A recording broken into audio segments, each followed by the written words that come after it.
नमस्कार दोस्तों, आप सभी का मेरे YouTube चैनल में हार्दिक स्वागत है। आज मैं आपको एक छोटा-सा प्रेरक प्रसंग सुनाऊँगा।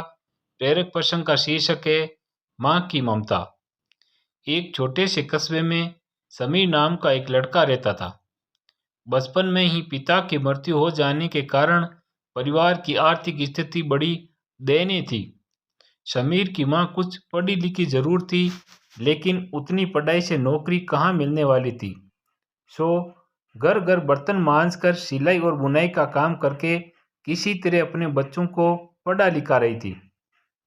समीर स्वभाव से थोड़ा शर्मीला था और अक्सर चुपचाप बैठा रहता था।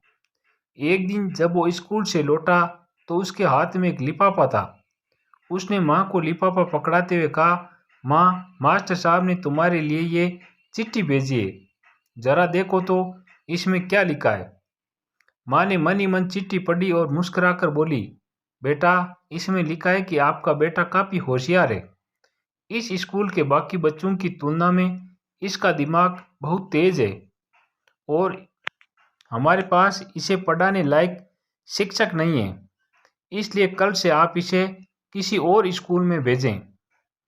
ये बात सुनकर समीर को स्कूल न जा सकने का दुख तो हुआ, पर साथ ही उसका मन आत्मविश्वास से भर गया कि वो कुछ खास है और उसकी बुद्धि तीव्र है।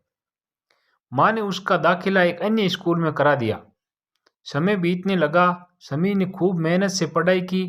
आगे चलकर उसने सिविल सर्विसेज परीक्षा भी पास की और आईएएस ऑफिसर बन गया।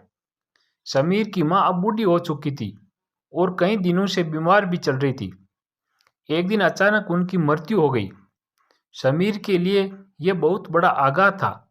वह बिलक बिलक कर रो पड़ा।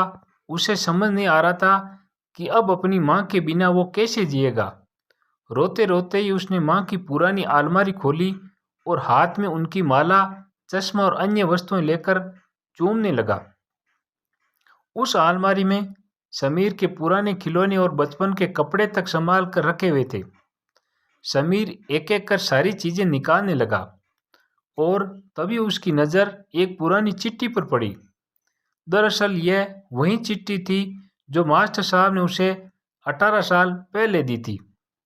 नम आंखों से समीर उसे पढ़ने लगा।